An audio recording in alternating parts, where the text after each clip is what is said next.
a WikiVidi documentaries production. Don't forget to like and subscribe. Enjoy. Caffeine. Caffeine is a central nervous system stimulant of the methylxanthine class. It is the world's most widely consumed psychoactive drug. Unlike many other psychoactive substances, it is legal and unregulated in nearly all parts of the world. There are several known mechanisms of action to explain the effects of caffeine.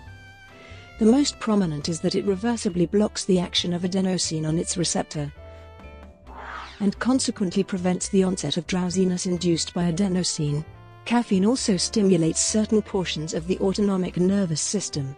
Caffeine is a bitter, white crystalline purine, a methylxanthine alkaloid, and is chemically related to the adenine and guanine bases of deoxyribonucleic acid and ribonucleic acid.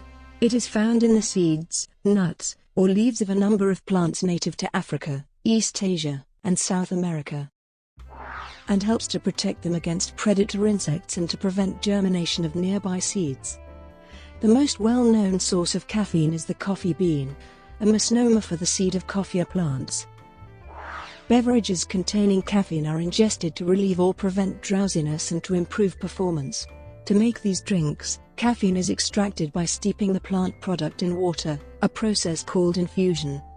Caffeine-containing drinks, such as coffee, tea, and cola, are very popular. As of 2014, 85% of American adults consumed some form of caffeine daily, consuming 164 milligrams on average. Caffeine can have both positive and negative health effects. It can treat and prevent the premature infant breathing disorders bronchopulmonary dysplasia of prematurity and apnea of prematurity. Caffeine citrate is on the WHO model list of essential medicines. It may confer a modest protective effect against some diseases, including Parkinson's disease. Some people experience sleep disruption or anxiety if they consume caffeine, but others show little disturbance. Evidence of risk during pregnancy is equivocal. Some authorities recommend that pregnant women limit consumption to the equivalent of 2 cups of coffee per day or less. Caffeine can produce a mild form of drug dependence associated with withdrawal symptoms such as sleepiness, headache, and irritability when an individual stops using caffeine after repeated daily intake. Tolerance to the autonomic effects of increased blood pressure and heart rate, and increased urine output, develops with chronic use. Caffeine is classified by the U.S. Food and Drug Administration as generally recognized as safe. Toxic doses, over 10 grams per day for an adult, are much higher than the typical dose of under 500 milligrams per day. A cup of coffee contains 80 plus 175 milligram of caffeine, depending on what bean is used and how it is prepared. Thus it requires roughly 5,100 ordinary cups of coffee to reach the toxic dose. However, pure powdered caffeine, which is available as a dietary supplement, can be lethal in tablespoon-sized amounts. Cognitive. Caffeine is a central nervous system stimulant that reduces fatigue and drowsiness. At normal doses, caffeine has variable effects on learning and memory, but it generally improves reaction time, wakefulness, concentration, and motor coordination. The amount of caffeine needed to produce these effects varies from person to person, depending on body size and degree of tolerance. The desired effects arise approximately 1 hour after consumption, and the desired effects of a moderate dose usually subside after about 3 or 4 hours. Caffeine can delay or prevent sleep, and improves task performance during sleep deprivation. Shift workers who use caffeine make fewer mistakes due to drowsiness. A systematic review and meta-analysis from 2014 found that concurrent caffeine and theanine use has synergistic psychoactive effects that promote alertness, attention, and task switching. These effects are most pronounced during the first hour post-dose. Physical. Caffeine is a proven ergogenic aid in humans. Caffeine improves athletic performance in aerobic and anaerobic conditions. Moderate doses of caffeine can improve sprint performance, cycling, and running time trial performance, endurance, and cycling power output. Caffeine increases basal metabolic rate in adults. Caffeine improves muscular strength and power, and may enhance muscular endurance. Caffeine also enhances performance on anaerobic tests. Caffeine consumption before constant load exercise is associated with reduced perceived exertion, while this effect is not present during exhaustion exercise. Performance is significantly enhanced. This is congruent with caffeine reducing perceived exertion, because exercise to exhaustion should end at the same point of fatigue. Children. In healthy children, caffeine intake produces effects that are modest and typically innocuous. There is no evidence that coffee stunts a child's growth. For children aged 12 and under, Health Canada recommends a maximum daily caffeine intake of no more than 2.5 mg per kilogram of body weight. Based on average body weights of children, this translates to the following age-based intake limits. Adolescents. Health Canada has not developed a device for adolescents because of insufficient data. However, they suggest the daily caffeine intake for this age group be no more than 2.5 mg/kg body weight. This is because the maximum adult caffeine dose may not be appropriate for lightweight adolescents or for younger adolescents who are still growing. The daily dose of 2.5 mg/kg body weight would not cause adverse health effects in the majority of adolescent caffeine consumers. This is a conservative suggestion since older and heavier weight adolescents may be able to consume adult doses of caffeine without suffering adverse effects. Pregnancy and breastfeeding. The UK Food Standards Agency has recommended that pregnant women should limit their caffeine intake, out of prudence, to less than 200 mg of caffeine a day, the equivalent of 2 cups of instant coffee, or 1.5 to 2 cups of fresh coffee. The American Congress of Obstetricians and Gynecologists concluded in 2010 that caffeine consumption is safe up to 200 mg per day in pregnant women. For women who breastfeed, are pregnant, or may become pregnant, Health Canada recommends a maximum daily caffeine intake of no more than 300 mg, or a little over 2 8-ounce cups of coffee. There are conflicting reports in the scientific literature about caffeine use during pregnancy. A 2011 review found that caffeine during pregnancy does not appear to increase the risk of congenital malformations, miscarriage or growth retardation even when consumed in moderate to high amounts. Other reviews, however, concluded that there is some evidence that higher caffeine intake by pregnant women may be associated with a higher risk of giving birth to a low birth weight baby, and may be associated with a higher risk of pregnancy loss. A systematic review, analyzing the results of observational studies, suggests that women who consume large amounts of caffeine prior to becoming pregnant may have a higher risk of experiencing pregnancy loss. Physical. Caffeine can increase blood pressure and cause vasoconstriction. Coffee and caffeine can affect gastrointestinal motility and gastric acid secretion. Caffeine in low doses may cause weak bronchodilation for up to 4 hours in asthmatics. In postmenopausal women, high caffeine consumption can accelerate bone loss. Doses of caffeine equivalent to the amount normally found in standard servings of tea, coffee and carbonated soft drinks appear to have no diuretic action. However, acute ingestion of caffeine in large doses results in a short-term stimulation of urine output in individuals who have been deprived of caffeine for a period of days or weeks. This increase is due to both a diuresis and a natriuresis. It is mediated via proximal tubular adenosine receptor blockade. The acute increase in urinary output may increase the risk of dehydration. However, chronic users of caffeine develop a tolerance to this effect and experience no increase in urinary output. Psychological.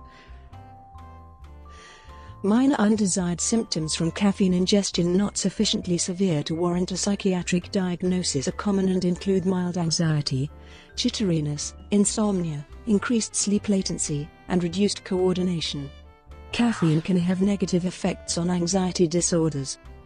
According to a 2011 literature review, Caffeine use is positively associated with anxiety and panic disorders. At high doses, typically greater than 300 mg, caffeine can both cause and worsen anxiety. For some people, discontinuing caffeine use can significantly reduce anxiety. In moderate doses, caffeine has been associated with reduced symptoms of depression and lower suicide risk. Some textbooks state that caffeine is a mild euphoriant, others state that it is not a euphoriant, and one states that it is and is not a euphoriant. Caffeine-induced anxiety disorder is a subclass of the DSM-5 diagnosis of substance/medication-induced anxiety disorder. Addiction. Whether caffeine can result in an addictive disorder depends on how addiction is defined. Compulsive caffeine consumption under any circumstances has not been observed, and caffeine is therefore not generally considered addictive. However, some diagnostic models, such as the ICD-10, include a classification of caffeine addiction under a broader diagnostic model. Some state that certain users can become addicted and therefore unable to decrease use even though they know there are negative health effects. Caffeine does not appear to be a reinforcing stimulus, and some degree of aversion may actually occur, with people preferring placebo over caffeine in a study on drug abuse liability published in a NIDA research monograph. Some state that research does not provide support for an underlying biochemical mechanism for caffeine addiction. Other research states it can affect the reward system. Caffeine addiction was added to the ICD-9 and ICD-10. However, its addition was contested with claims that this diagnostic model of caffeine addiction is not supported by evidence. The American Psychiatric Association does not include the diagnosis of a caffeine addiction, but proposes criteria for the disorder for more study. Dependence and withdrawal. Withdrawal can cause mild to clinically significant distress or impairment in daily functioning. The frequency at which this occurs is self-reported at 11%. But in lab tests only half of the people who report withdrawal actually experience it, casting doubt on many claims of dependence. Mild physical dependence and withdrawal symptoms may occur upon abstinence with greater than 100 mg caffeine per day, although these symptoms last no longer than a day. Some symptoms associated with psychological dependence may also occur during withdrawal. Caffeine dependence can involve withdrawal symptoms such as fatigue, headache, irritability, depressed mood, reduced contentedness, inability to concentrate, sleepiness or drowsiness, stomach pain, and joint pain. The ICD-10 includes a diagnostic model for caffeine dependence, but the DSM-5 does not. The APA, which published the DSM-5, acknowledged that there was sufficient evidence in order to create a diagnostic model of caffeine dependence for the DSM-5, but they noted that the clinical significance of this disorder is unclear. The DSM-5 instead lists caffeine use disorder in the emerging models section of the manual. Tolerance to the effects of caffeine occurs for caffeine-induced elevations in blood pressure and the subjective feelings of nervousness. Sensitization, the process whereby effects become more prominent with use, occurs for positive effects such as feelings of alertness and well-being. Tolerance varies for daily, regular caffeine users and high caffeine users. High doses of caffeine have been shown to produce complete tolerance to some, but not all of the effects of caffeine. Doses as low as 100 mg/day, such as a 6 ounces cup of coffee or 2 to 3 12 ounces servings of caffeinated soft drink, may continue to cause sleep disruption, among other intolerances. Non-regular caffeine users have the least caffeine tolerance for sleep disruption. Some coffee drinkers develop tolerance to its undesired sleep-disrupting effects, but others apparently do not. Risk of other diseases. A protective effect of caffeine against Alzheimer's disease and dementia is possible, but the evidence is inconclusive. It may protect people from liver cirrhosis. Caffeine may lessen the severity of acute mountain sickness if taken a few hours prior to attaining a high altitude. One meta-analysis has found that caffeine consumption is associated with a reduced risk of type 2 diabetes. Two meta-analyses have reported that caffeine consumption is associated with a linear reduction in risk for Parkinson's disease. Caffeine consumption may be associated with reduced risk of depression. Although conflicting results have been reported, caffeine increases intraocular pressure in those with glaucoma, but does not appear to affect normal individuals. Overdose. Consumption of per day is associated with a condition known as caffeinism. Caffeinism usually combines caffeine dependency with a wide range of unpleasant symptoms including nervousness, irritability, restlessness, insomnia, headaches, and palpitations after caffeine use. Caffeine overdose can result in a state of central nervous system overstimulation called caffeine intoxication. This syndrome typically occurs only after ingestion of large amounts of caffeine, well over the amounts found in typical caffeinated beverages and caffeine tablets. The symptoms of caffeine intoxication are comparable to the symptoms of overdoses of other stimulants. They may include restlessness, fidgeting, anxiety, excitement, insomnia, flushing of the face, increased urination, gastrointestinal disturbance, muscle twitching, a rambling flow of thought and speech, irritability, irregular or rapid heartbeat, and psychomotor agitation. In cases of much larger overdoses, mania, depression, lapses in judgment, disorientation, disinhibition, delusions, hallucinations, or psychosis may occur, and rhabdomyolysis can be provoked. Massive overdose can result in death. The LD50 of caffeine in humans is dependent on individual sensitivity, but is estimated to be 150–200 mg per kilogram of body mass. A number of fatalities have been caused by overdoses of readily available powdered caffeine supplements, for which the estimated lethal amount is less than a tablespoon. The lethal dose is lower in individuals whose ability to metabolize caffeine is impaired due to genetics or chronic liver disease. A death was reported in a man with liver cirrhosis who overdosed on caffeinated mints. Treatment of mild caffeine intoxication is directed towards symptom relief. Severe intoxication may require peritoneal dialysis, hemodialysis, or hemofiltration. Alcohol. According to DSST, alcohol provides a reduction in performance and caffeine has a significant improvement in performance. When alcohol and caffeine are consumed jointly, the effects produced by caffeine are affected, but the alcohol effects remain the same. For example, when additional caffeine is added, the drug effect produced by alcohol is not reduced. However, the jitteriness and alertness given by caffeine is decreased when additional alcohol is consumed. Alcohol consumption alone reduces both inhibitory and activational aspects of behavioral control. Caffeine antagonizes the activational aspect of behavioral control, but has no effect on the inhibitory behavioral control. Brought to you by WikiVidi documentaries. Would you like to know more?